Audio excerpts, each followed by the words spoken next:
Hi, it's Zena, Warthog Princess, and welcome to a Vera Bradley viewer requested video. This video is requested by Yvonne, who asked to take a look at the Travel Takes case compared to the Factory Style Mini Satchel compared to the 100 handbag. So here we are, we'll take a look at those. I grabbed one of each, two of them happen to be in the same pattern. So first we have the Travel Takes case in Moonlight Garden, which we'll look at in detail in a moment.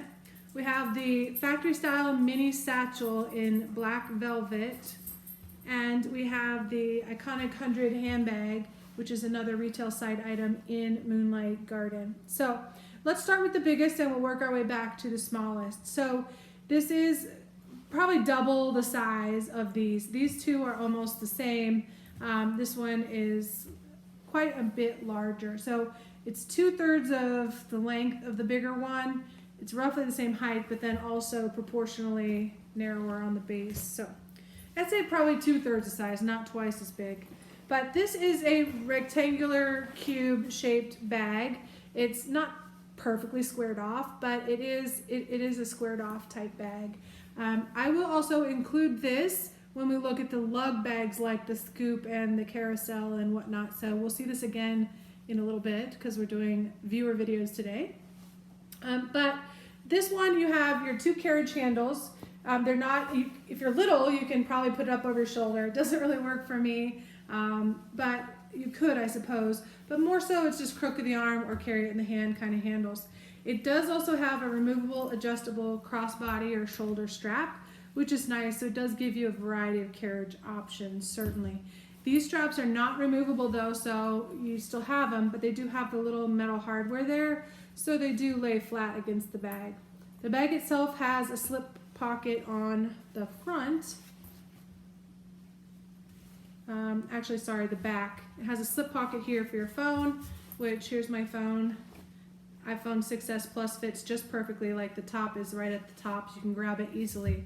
There's no magnetic closure or anything, it's just a slip pocket. I had called this the front because it has the tag on it. There is no slip pocket on that side, just on the back.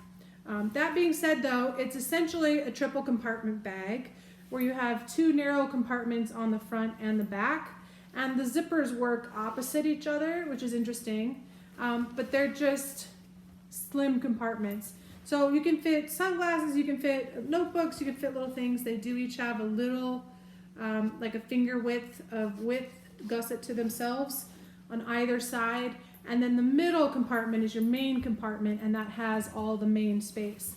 You have a privacy zipper on one side and you have two slip pockets on the other side, and that's it. Like I said, it's kind of a rectangular cube bag. This one does have a semi-rigid bottom in there, like there's something in there. It's not truly semi-rigid, it's just a little bit more rigid than nothing. But because of the way it was folded on receipt, it does have that crease up the middle. That you can train out, you know, you can work on it, you can store it stuffed. Like if you watch Vera Bradley Bag of the Day, you watch Alyssa, she does that. She stores them stuffed and whatnot, or you can store things in them that you need to store anyway and help it keep its form. I don't really worry about that. It works just fine for me, and once I put things in it, the bottom works itself out. So for me, it's not as much of a factor. It's more important for me that I can store it flat like that. So that's the 100 handbag. What I do like about this is one of the, it's a retired pattern, but it's not an old pattern. It's just a couple years, if anything. But it has the trim, coordinating trim came back, and it does also have the interior trim. So that was good to see Vera bring that back. And this is one of their original styles. It's classed up and upgraded in more than one way, but yeah, it goes back to their heritage. I have not pulled that out for this video, but I'll attach a link here for the previous look at this compared to the vintage bag that's very similar. Okay, so that's that one. Let's look at the mini satchel and the Travel Takes. They are very similarly sized, you can see. The mini satchel is slightly bigger. It is a different fabric, but that's just, I mean, that could just as well be cotton. They both have small handles. The strap drop on this one is slightly more than this one, but either way, you can get your hand in there. And like, I wouldn't carry this one on my arm because it's just silly. It's just silly. But this one, maybe, because it does go farther up in the crook of my arm, so I could do that a little bit better. Similar construct on them. The Travel Takes case has a slip pocket and a zipper. The mini satchel has just a slip pocket, but it is slightly taller. Now, you can put some phones in here. Mine does fit this way, but it's twice as tall as the pocket. So I maybe still would put it there as long as, you know, my bag's not going to flop, because it's a little bit tight. It's not just going to fall out. Like you can see, I'm shaking that pretty good. So I feel pretty secure with that in this case, but it's not super easy in. Like, it takes two hands to get it in and it doesn't go all the way down. In this case, I can do the same thing. And it is slightly tight, so again, it would stay in there. If I'm just carrying it around like this, bopping around with a grab and go, I probably would do that rather than having to unzip it to get to my phone. Just my thoughts. Neither of them have any end pockets or anything on the back. They both just have that pocket on the front side. Big difference though between these two, aside from the size difference, is that the Travel Takes does not have any internal organization at all. It also does not have a crossbody shoulder strap. It is just this. It's a single one-way zipper, one compartment, and there is this one, again, same bottom thing we talked about with the other. There's a little something in there to thicken it, but it's not really semi-rigid. But it's only yay wide, so if I can make it stand, it's this tall to my knuckle. So looking at that compared to this one, it's almost twice as wide on the base there. So there's that. So it definitely is a more usable little purse bag. So if I was choosing between these two, hands down, I would choose this one for its size and because of that crossbody strap. That's just me. But I also am really keen on this soft, super soft velvet. The inside of this one has a lovely pattern as well, and again, this is an outlet or factory style bag. It does have internal organization as well, which you would want in a little purse. It has a privacy zipper on this side and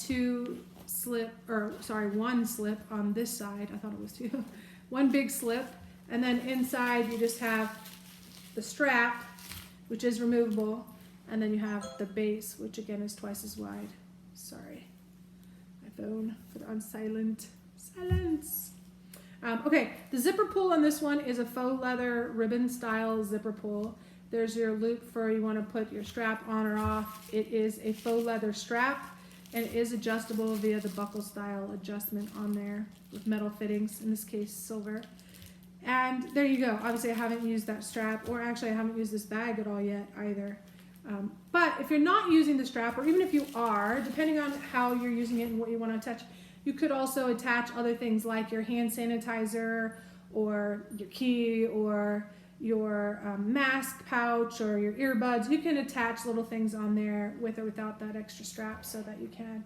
Now, one other thing is if you're using the external strap, the shoulder or crossbody, these straps, they don't really lay down. And you can train them to lay down better, but they don't have that little hinged hardware there. So it's just fabric, which is trained in this direction. So yeah, your handles are gonna kind of be up versus laying down flat unless you retrain them, which is not a showstopper for me or anything, but just something to consider if that bothers you or something you prefer. There you go. So that is those three bags and a quick look at them. Hopefully that answers your questions. Capacity wise, obviously three totally different things. We can look at that again if someone specifically wants to know something about it. But otherwise, they're small bags with small spaces and small, medium, and large as far as capacity relativity. So there you go. Okay, that's it for this one. Hope you're doing well. Have a great weekend. I'll be right back with another viewer requested video. Bye for now.